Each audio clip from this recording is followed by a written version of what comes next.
아, 내가 준비 중에 있구나.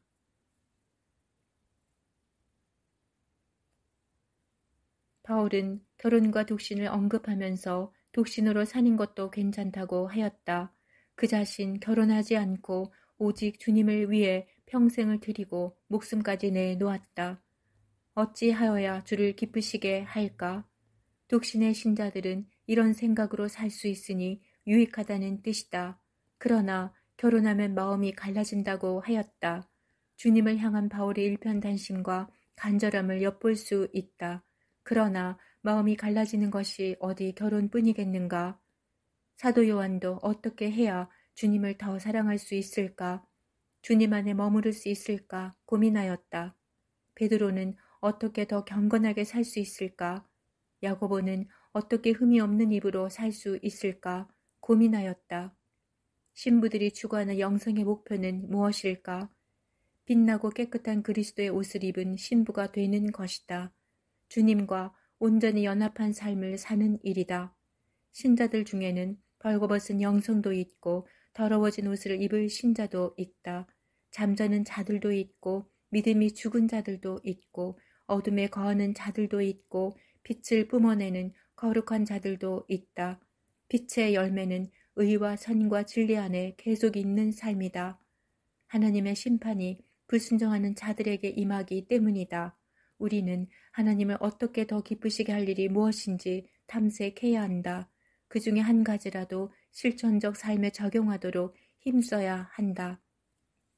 우리의 생각, 감각, 지성은 옛 본성을 벗어버리고 그리스도의 옷을 입어 새로운 본성으로 사는 것이다. 새로운 옷은 그리스도 안에서 의롭고 거룩함의 옷을 입는 것이다.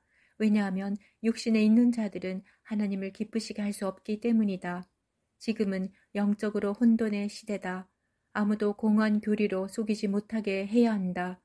진정한 영성이 무엇인지 경험해야 하고 끊임없이 추구해야 한다. 또한 이러한 영성을 추구하는 자들이 어려움을 겪는 요인은 자기 자신임을 발견한다. 내 속사람으로는 하나님의 법을 즐거워하되 바울이 겉사람과 속사람의 불일치를 경험하였다. 겉사람은 후패하나 우리의 속은 날로 새롭도다 고백하였다. 우리의 겉사람이 파쇄되어야 우리 속에 거하는 영이 흘러나온다. 밀알의 싹이 터서 열매를 맺기 위해서는 단단한 겉껍질을 깨고 나와야 한다. 순전한 나드가 흘러나오려면 옥합을 깨야 한다. 믿음 안에서 온전하게 살려는 사람들은 늘 자신의 겉사람과 옛 본성을 십자가에 못 박는다. 나는 날마다 죽노라. 십자가의 겉사람을 죽이고 속사람이 나오게 하는 과정이다. 아, 내가 준비 중에 있구나. 주님의 뜻에 합당하게 하시기 위해 역경의 골짜기를 통과할 때 우리는 준비 과정에 있는 것이다. 그가 우리를 단련하신 후에는 순금처럼 나올 것이다. 그러나 신자들은 겉사람이 죽는 것에 대해 어려움을 느낀다.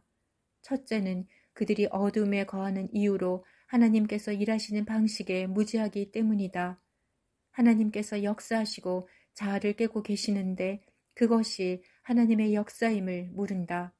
이것은 그들에게 빛이 결여되고 있고 빛에 거하기 위한 결단도 없고 결과적으로 비단에 살지 않기 때문이다. 그들은 환경만 보기 때문에 항상 환경을 탓한다. 그러나 우리가 주님의 뜻에 따라 살기로 결단하면 주님의 훈련 커리큘럼에 따라 과정이 시작된다. 문제는 그것을 정말 자신이 원하는가이다.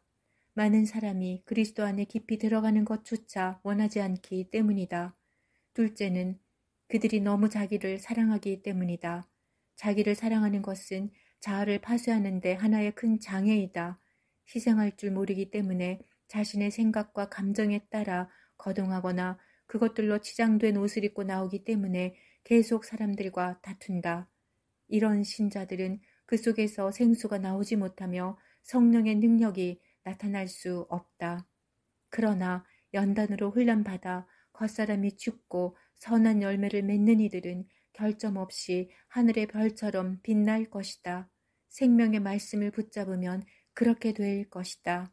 우리 주님께서 강림하시는 그날에 수고한 것이 헛되지 않은 것으로 드러날 것이다. 그날을 사모하며 주님의 오심을 열망하는 이들은 자신을 깨끗하게 예비하면서 충성을 다하고 있다. 그것을 붙잡으려는 소망으로 우리는 계속 달려간다. 아멘.